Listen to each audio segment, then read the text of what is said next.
You think choice is freedom, yet something invisible narrows every option silently. You feel confident in your will, yet subtle levers already guide your decisions. If you want to see real power, watch who quietly controls essential resources. The moment resources enter any interaction, your perception of strength starts to shift quietly. You do not notice this shift because it hides behind reasonable explanations.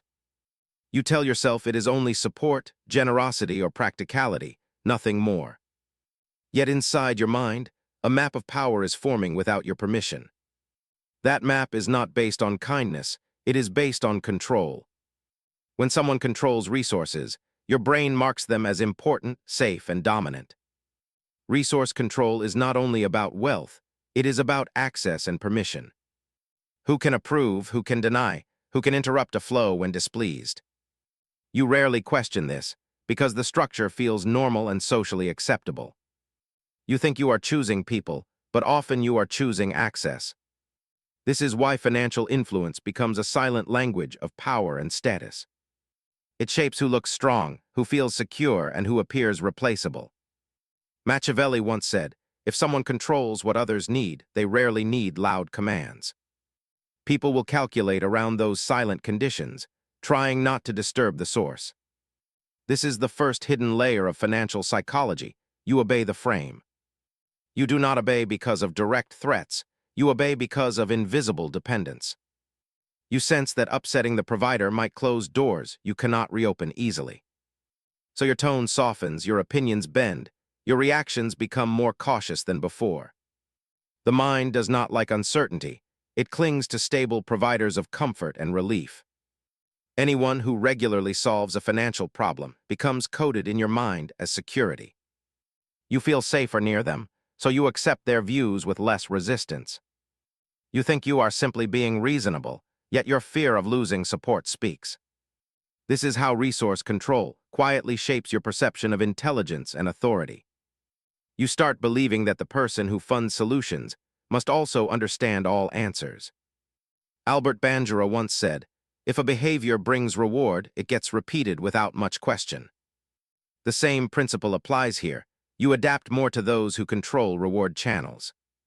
Their approval becomes a reward, their disapproval feels like punishment, even without raised voices.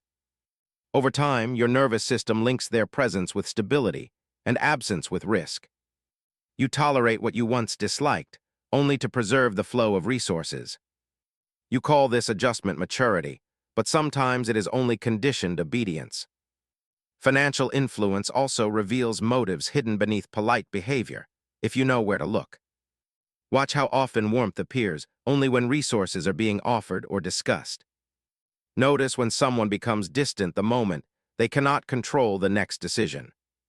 Their kindness shrinks when they cannot leverage support. Their patience evaporates without advantage. This pattern shows that their generosity was never neutral, it was a strategic tool. They were not only helping, they were quietly buying room inside your decisions. You never noticed this, but generosity can be a very efficient disguise. It allows manipulation to dress as care, while control hides behind thankful smiles. You may even promote the manipulator in your mind, calling them selfless or strong. You defend them against criticism, because attacking them feels like attacking your own security. This is why subtle controllers invest heavily in being seen as helpful and reliable. They understand that once your dependence grows, you will police yourself on their behalf. Resource control alters your emotional responses long before you understand the logic behind them. You feel guilt when you disagree with the one who often provides financial help. You feel fear when you imagine losing the advantages they currently supply.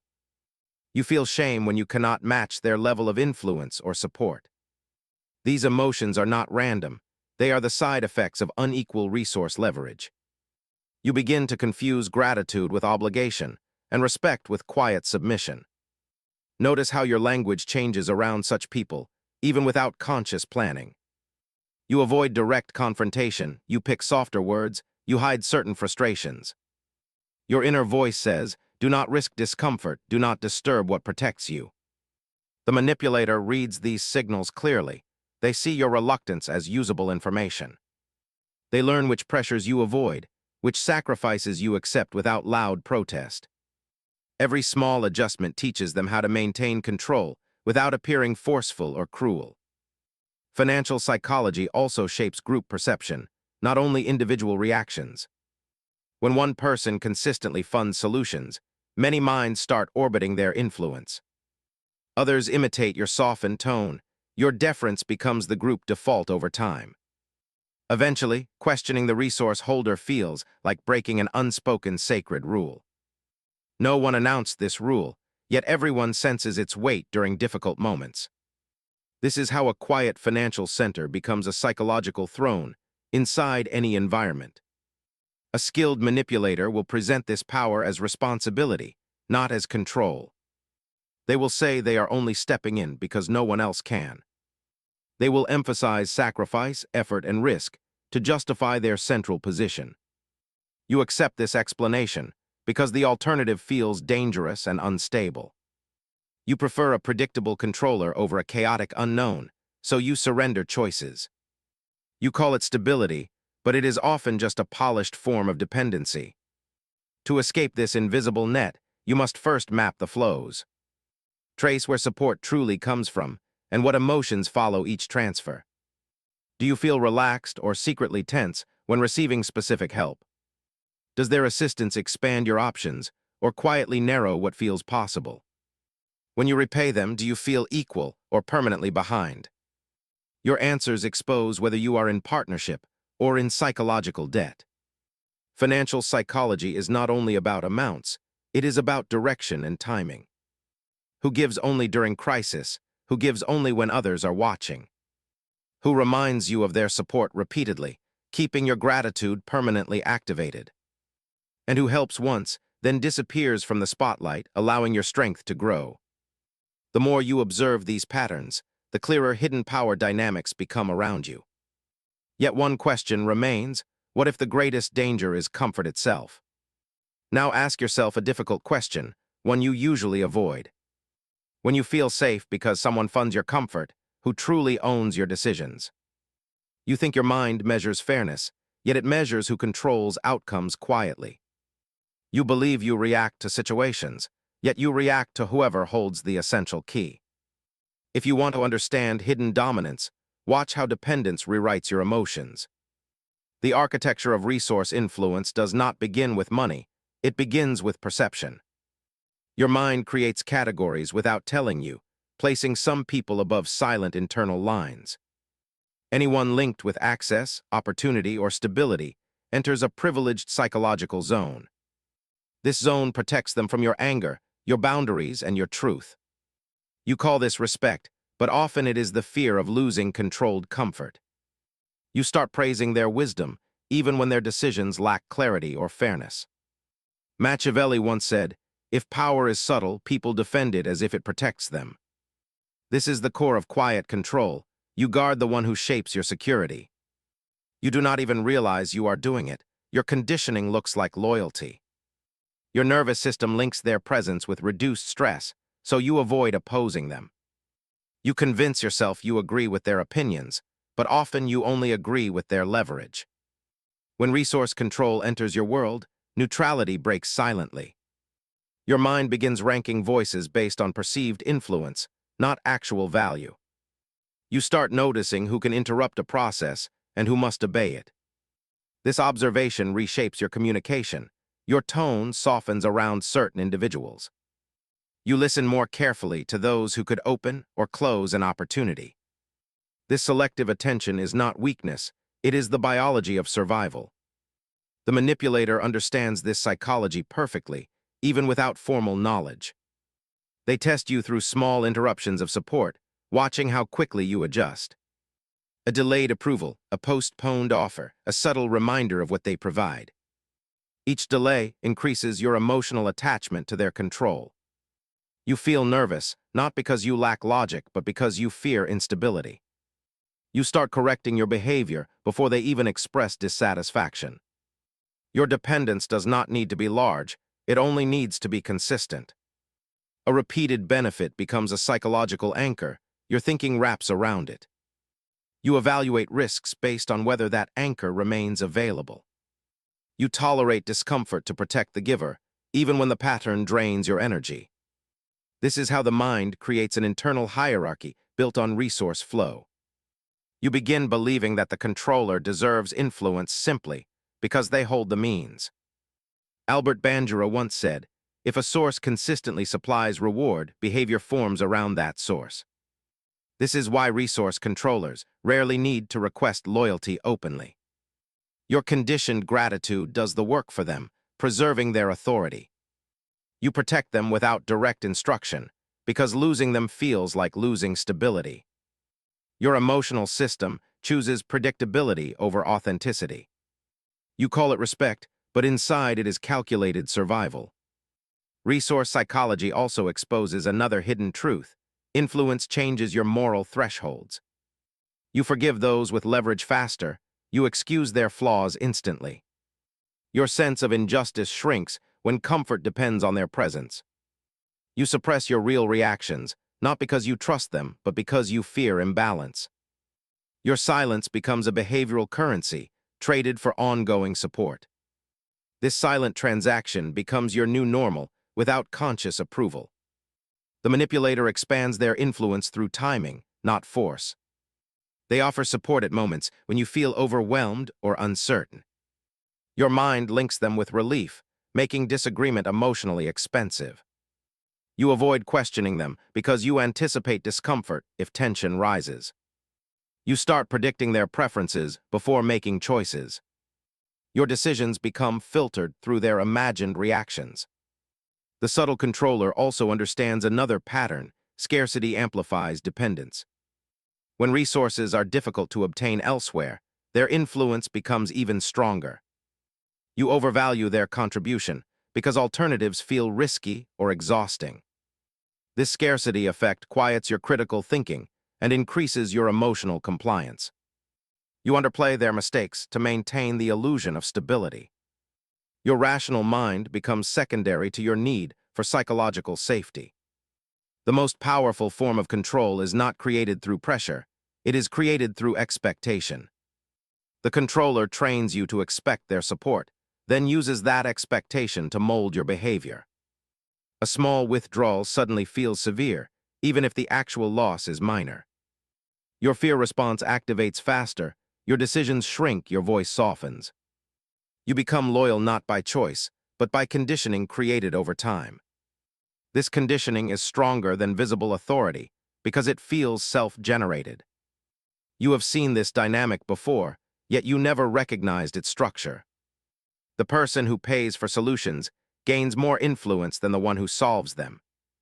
Your gratitude rewrites your perception of intelligence, strength, and fairness. You begin trusting their judgment automatically, without proper evaluation. You do not realize you are surrendering your independence, one subtle reaction at a time.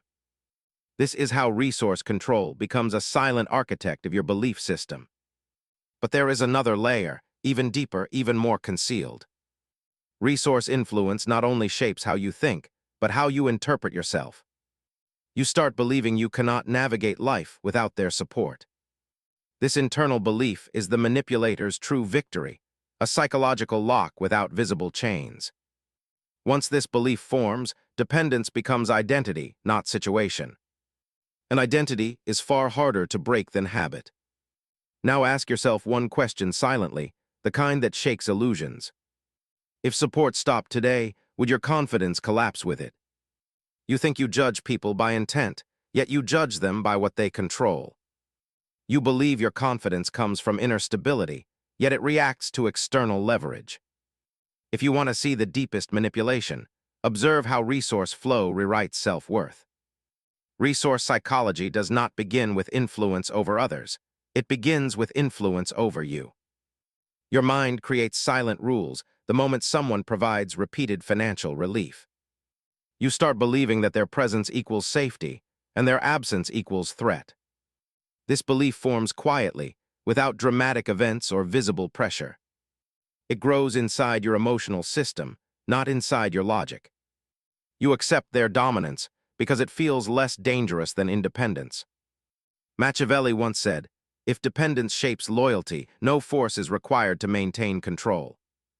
This principle is the backbone of financial manipulation, a system built on predictable responses. You behave differently around resource controllers, even if you deny it publicly. Your voice changes, your choices narrow, your caution rises without command. You adjust quickly because your survival instincts treat resources like protection. Your loyalty becomes conditioned rather than chosen. The first psychological trap appears when you start overvaluing the resource provider. You exaggerate their intelligence, exaggerate their kindness, exaggerate their stability. Your mind needs them to appear strong because you rely on their support. You unconsciously elevate them to justify your dependence. You call them wise, reliable, balanced, yet their power comes from access, not virtue. Your admiration hides the real mechanism, fear of losing benefit. Your brain does not distinguish between emotional safety and material stability. It merges them into one internal signal: trust the provider. This merged signal makes you misread motives, especially when manipulation is subtle. If someone offers resources during your vulnerable moments, your guard drops instantly. They become coded as relief, even if their intentions are strategic. This coding forms a loyalty bond stronger than logic. Albert Bandura once said, "If comfort follows a stimulus, attachment forms around that stimulus." This is why financial controllers rarely need direct influence. Your attachment grows through repeated relief, not through explicit authority. You do not challenge them because you fear emotional disruption more than factual disagreement. You associate their assistance with a stable identity and predictable routine. Your compliance feels like harmony, but it is shaped by reward programming. The second psychological trap emerges when the controller introduces selective scarcity. They reduce help at specific moments, creating a controlled discomfort. Your mind panics, not because of the loss, but because of uncertainty. You rush to restore balance by giving more agreement and less resistance. You try to stay in their positive range, afraid of appearing ungrateful or difficult. This silent urgency becomes their invisible leverage. The third trap forms when you start regulating yourself for their comfort. You avoid topics that might irritate them. You hide opinions that might create friction. You adjust plans to avoid disappointing the one who controls access. You shape your emotional expression to fit their expectations. You train yourself to stay within their psychological boundaries. You think this is respect, but it is refined dependence that feels voluntary. The manipulator watches these adjustments carefully, learning your emotional patterns. They recognize what you fear losing and what you desperately want to keep. Your reactions reveal your vulnerabilities more clearly than words ever could. Your silence teaches them where your boundaries collapse instantly. Your gratitude teaches them how quickly you can be swayed. Resource control also reshapes your social perception. You compare yourself to the provider and begin feeling lesser. You believe they are stronger, more capable, more stable. You assume they deserve influence because they handle resources better. Yet this belief comes from exposure, not truth. You start shrinking your own potential because dependence reduces personal confidence. When confidence erodes, you become easier to guide. You stop exploring alternatives because alternatives seem risky. You stay within familiar limitations because they feel safer than change. The manipulator benefits from this because controlled uncertainty keeps you compliant. You rarely question the relationship because questioning feels like destabilizing your support. You confuse stability with stagnation. Eventually, the controller's voice becomes louder inside your mind than your own. You anticipate their expectations without needing communication. You modify decisions before presenting them, trying to match imagined approval. You convince yourself you are being practical, but your behavior is shaped by unseen pressure. Your independence becomes symbolic, not functional. Your choices orbit around their influence like a predictable pattern. This psychological orbit strengthens when others begin responding the same way. A group influenced by a resource controller unconsciously reinforces the hierarchy. They mirror each other's caution, gratitude, and lowered boundaries. You follow the group tone, assuming it must reflect truth. No one challenges the controller, because no one wants to bear the cost of conflict. A silent consensus forms, protecting the resource holder's authority. But the deepest trap is the internalized narrative. You start telling yourself that dependence is natural. You tell yourself that questioning them would be ungrateful. You tell yourself that you are not ready to function independently. This narrative steals your strength more effectively than external control ever could. It convinces you to limit yourself without being asked. You never notice this shift because it grows in small psychological increments. Control rarely enters your life loudly. It arrives through relief and reward.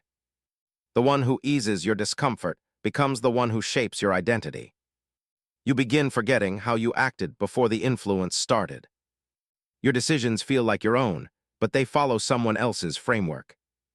You carry an invisible permission structure that directs your behavior. Now ask yourself the question that many avoid because it exposes truth directly. If your agreement is shaped by fear of losing support, is it agreement or submission? You think influence enters through force, yet it enters through quiet expectations. You believe you notice manipulation early, yet it hides inside what feels helpful. If you want to understand true control, study how dependence becomes identity. Resource psychology expands its grip by shaping how you evaluate your own worth. When someone regularly provides access or financial stability, your mind builds a hierarchy. You place them above yourself mentally, not because they earned it, but because they supply relief. Their approval becomes a measurement of your value. Their disappointment feels like personal failure. You adjust your emotional reactions to keep them satisfied. You call this cooperation, but it is self-preservation shaped by unequal leverage.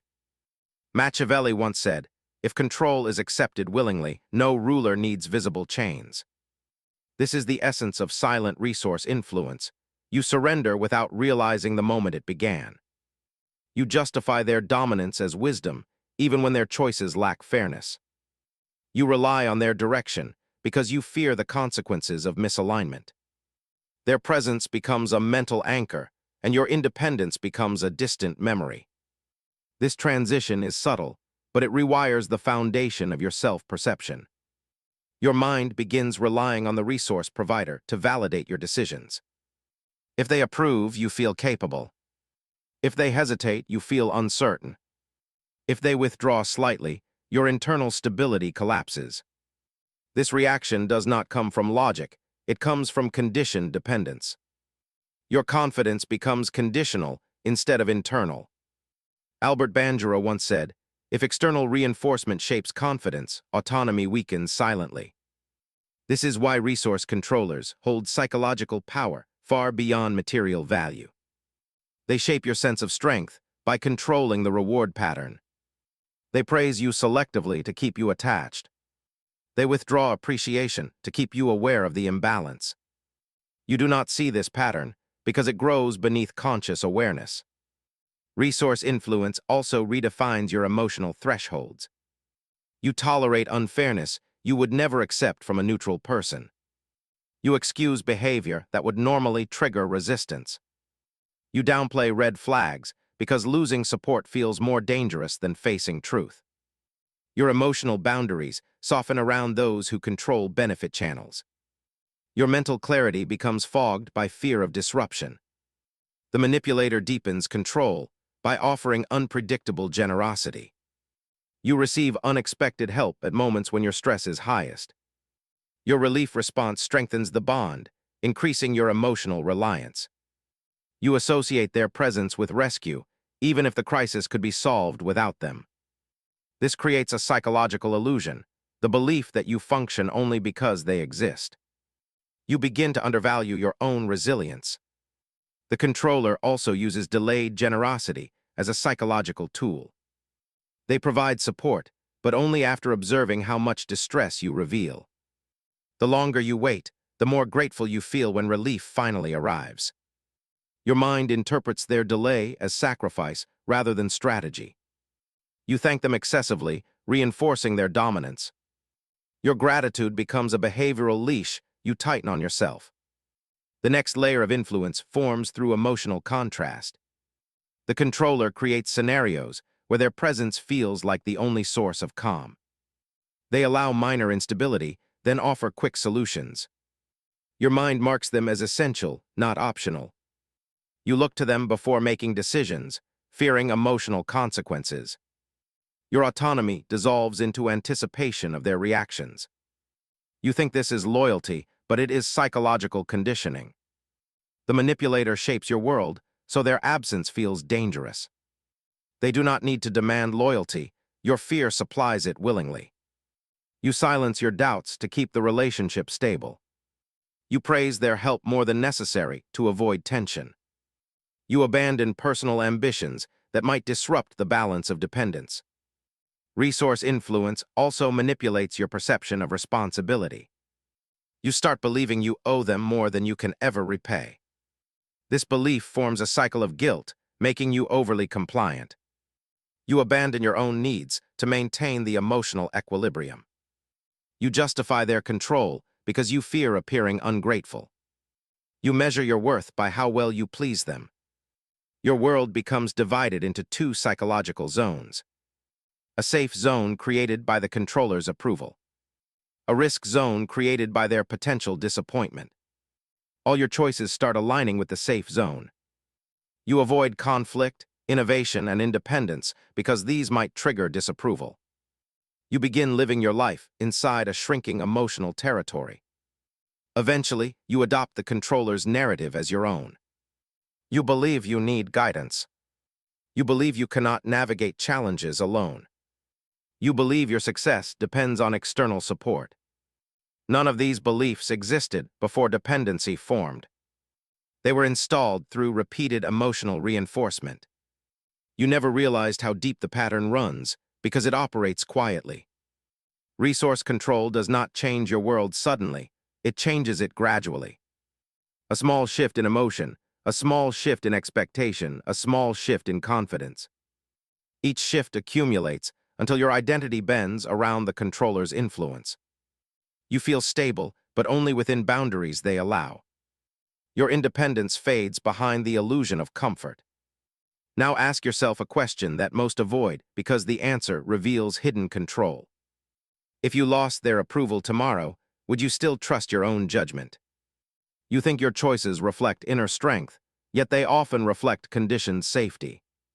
You believe you protect your independence, yet your boundaries bend for controlled comfort. If you want to expose the deepest layer of manipulation, study how dependence shapes identity. Resource psychology reaches its peak influence when it changes how you measure your own value. Once someone becomes the source of stability, your internal scale becomes distorted. You compare yourself to them constantly, assuming their ability equals superiority. You interpret your reliance as weakness, which deepens your obedience. You feel grateful for their support, yet ashamed of needing it. This emotional conflict becomes the manipulator's strongest weapon. Machiavelli once said, "If a person doubts their own strength, they serve without resistance." This truth becomes clearer when resource control enters your life. The controller does not need to demand anything. Your insecurity does the work. You automatically compensate for what you perceive as imbalance. You try to prove your worth through compliance, silence, or overgratitude. You become easier to shape because you believe you have less to offer. Your mind begins to rewrite the meaning of dependence. You tell yourself they deserve more respect because they carry more weight. You tell yourself they understand better because they handle bigger responsibilities. You tell yourself they are wiser because they make things possible. None of these beliefs originate from direct evidence. They originate from the emotional desire to protect your access to stability. The manipulator strengthens this shift by controlling the timing of reassurance. They withhold comfort until your anxiety rises. Then they offer relief, creating a powerful emotional anchor. Your nervous system links them with safety in a way you cannot undo easily.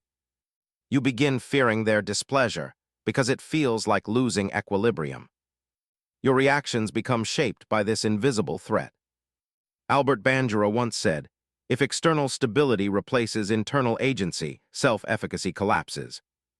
This collapse is subtle, you do not notice it happening. You stop taking risks because risks might disturb the provider. You stop expressing disagreement because disagreement might reduce support. You stop pursuing independence because independence might break routine. You shrink your life to maintain emotional predictability. Resource influence also creates a chronic sense of indebtedness. You feel you owe them more than you can repay with fairness. This belief becomes a permanent emotional debt. You apologize even when not at fault. You offer more than required, fearing disappointment. You overcompensate because guilt becomes your inner compass. This indebtedness silently controls your moral decisions. You excuse their harmful patterns because you believe they earned your tolerance. You justify their unfairness because you fear losing their guidance. You erase your own needs to avoid seeming ungrateful. Your moral threshold drops, and you do not see it happening. You confuse obligation with loyalty. The manipulator studies these emotional shifts and strengthens control strategically. They praise you only when you align with their expectations. They ignore your efforts when you attempt autonomy. They reward dependence and discourage independence. You learn these rules unconsciously, adjusting your behavior predictably. They never need to enforce control, you enforce it on yourself. Resource psychology also manipulates how you perceive risk. Independence starts looking dangerous. Difference of opinion starts feeling like conflict. Self-assertion starts feeling like rebellion. Your fear response grows around things that threaten the provider's comfort. You stop acting for yourself and start acting to preserve the connection. Your decisions become a reflection of their priorities, not yours. The controller deepens influence through selective validation. They support you when your choices benefit them. They stay silent when your choices benefit only you. Their approval becomes addictive, their silence becomes punishment. Your emotional stability hangs on their feedback. You begin living in anticipation of their reactions. The most dangerous shift happens when your identity merges with their expectations. You think of yourself through their judgment. You lose trust in your own reasoning.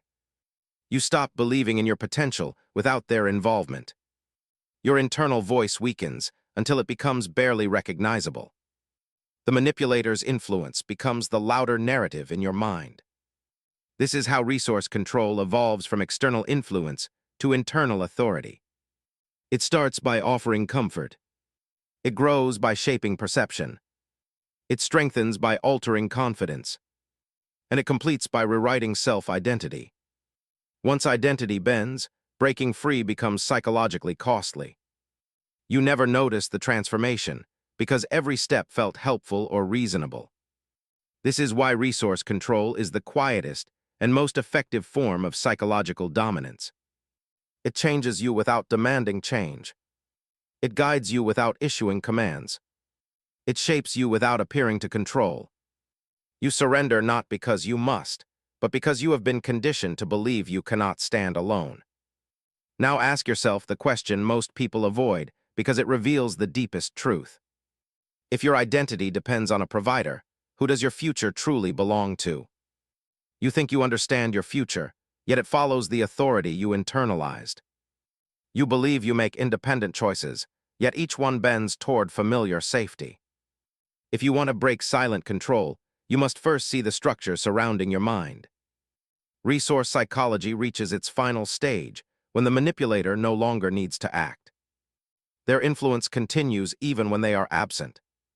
Your decisions follow the patterns they trained into your emotional system. Your fear of instability guides your behavior more than your actual goals.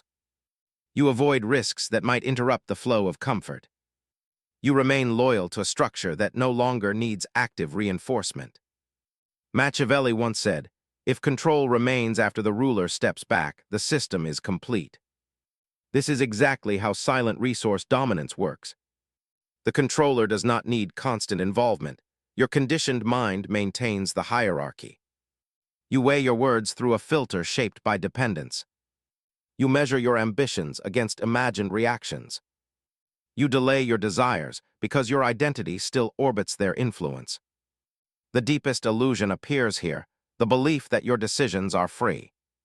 You feel independent, yet the patterns of obedience remain active beneath awareness. Your emotional territory stays limited to the boundaries created by the provider. You avoid uncomfortable paths because comfort has become your compass. You choose stability even when it restricts your growth.